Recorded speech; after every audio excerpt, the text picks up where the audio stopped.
Good morning, children. This is Grandma Carla, and I'm just having fun with missionary stories with the Millers, and I hope that you are enjoying them as well. And today we're reading He Wasn't Crazy, and this is from Belize. Okay, so here is the country of Belize. All right, so he wasn't crazy. "Look at that Mr. Walker," whispered a young man in flashy clothing to the woman beside him. "I think he's gone crazy." The woman took a sip of her whiskey cocktail and giggled as she looked where her boyfriend was pointing. Behind the bar stood the owner himself, a huge black man. Usually, Ludlow Walker had a jolly grin and a joke for every customer. But today, his face seemed to be distraught with fear. Great drops of sweat rolled down his forehead as he stared at the book in his hand. His lips moved feverishly, reading the words from the yellowed pages. "Hey, man, what you got there?" came the raucous voice of a customer on one of the bar stools. "What are you reading, man?" "Don't bother me," Ludlow murmured. "Where was I? Yes. The Lord cometh to judge the earth. With righteousness shall he judge the world and the people," he read aloud. A ripple of uneasiness swept over the crowd of drinkers. "That's a Bible," muttered someone. "He's crazy for true." "Hey, Ludlow, come here. I'll give you a cigarette. That will make you feel better," teased a lady. "Come on, Mr. Walker.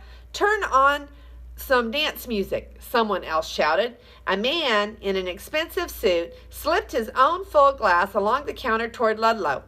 "Here, man," he said. "Drink this quickly. You need it worse than I do." Ludlow Walker raised his head and looked full in the face of his friend. "No," he spoke deliberately. "I won't drink that. I will never drink liquor again." A snort of laughter rose from several of the customers, but most sat in horrified silence. "Crazy," someone muttered. "What's going on? Let's get out of here." He headed for the door, and one by one the other drinkers followed him. Alone at the bar, Ludlow read on.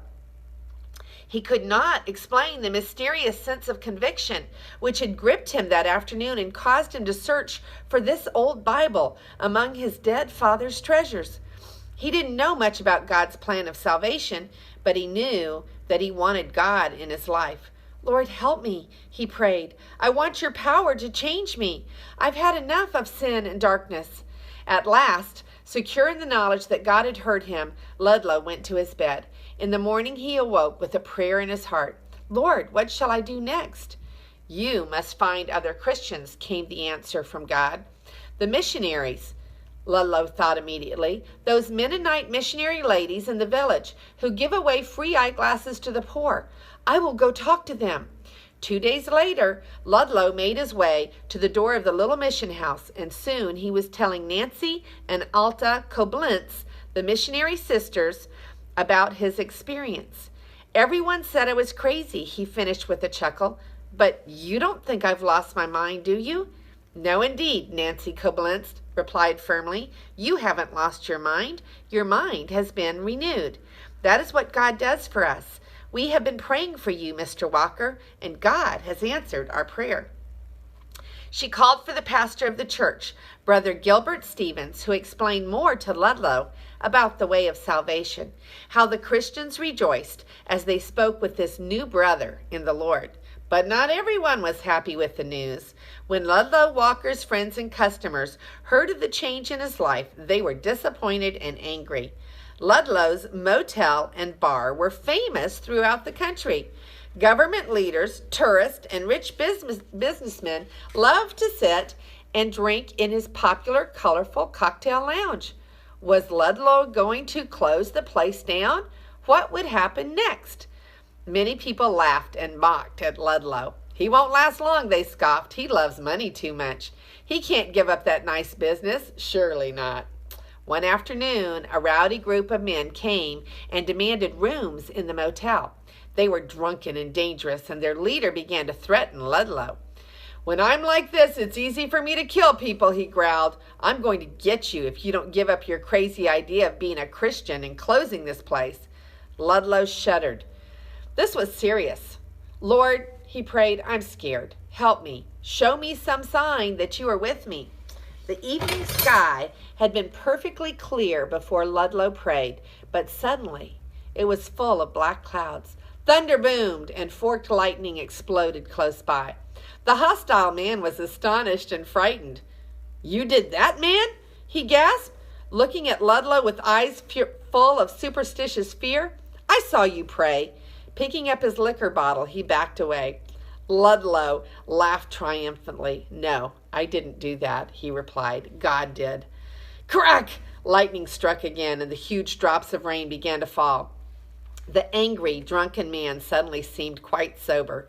Turning away, he ran to his room and slammed the door. "Come back," Ludlow cried, hurrying after him. "Don't you want to come out and see what else God can do?" But there was no reply. Inside the locked room, the man and his friends had switched off their lights and were huddled fearfully in the darkness together. Ludlow knelt alone on the sun deck and gave thanks to God. At once the rain and the thunder stopped. All the black clouds slipped away, revealing a fresh, beautiful moonlit sky. Rejoicing at the way God had protected him, Ludlow went home to his bed. At daybreak, the men who had threatened him quietly sneaked away. When Ludlow returned to his motel in the morning, he stood silently looking around the empty barroom. "Lord," he questioned softly, "what shall I do with all this? If I sell it or even give it away, it will cause other people to sin." Even as he prayed, Ludlow knew the answer. Chuckling, he picked up an armload of half-empty liquor bottles and strode outside, where he called for the motel janitor. "Here's some weed killer," Ludlow told his workmen. "We're going to pour it all out on the grounds and driveway wherever there are weeds." Before the surprised man could reply, his boss had gone back for another load. As hundreds of dollars worth of expensive liquors gurgled out into the ground, a crowd of curious people gathered to watch. "What is he doing? He's crazy," they muttered. The evil drink sparkled in the sunshine, and Ludlow Walker laughed happily. "We are getting rid of the devil's poison," he explained to the people. "It will kill the weeds. So what do you think it does to the folks that drink it?" Shaking their heads, the onlookers drifted away. A few days later, they came back to stare again at the strange sight of Ludlow and some workmen tearing down the whole building. With sledgehammers and crowbars, they separated the cement blocks and the boards. Piece by piece, the famous cocktail lounge was being ripped apart. "We will sell it all for scrap," the owner said with a satisfied smile. "Poor folks may use the pieces to build houses, but no one will ever drink liquor here again." "Did you hear the latest about Ludlow Walker?" asked one villager of his neighbor a few years later. "He's a minister now." The other man sighed. "We all said he was crazy, but I guess God changed him." He added wistfully, "Wouldn't you sort of like to have what he has?" So, there were no pictures with this one, but there is a historical note.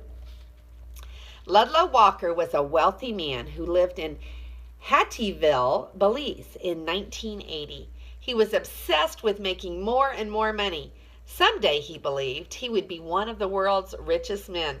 But one day Ludlow realized that money was not bringing him any happiness, only greed and fear. In his torment and disappointment, he reached for his father's old Bible, where he found the answer. Today, Ludlow Walker is the pastor of a church in southern Florida. He also runs a mission called Ship Watch in the great seaport of Miami, where merchant ships come from all over the world.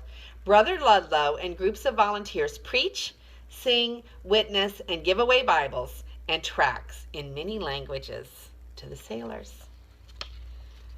And that is more of Missionary Stories, and I hope that you're enjoying these as much as I am. This is Grandma Carla. I love you.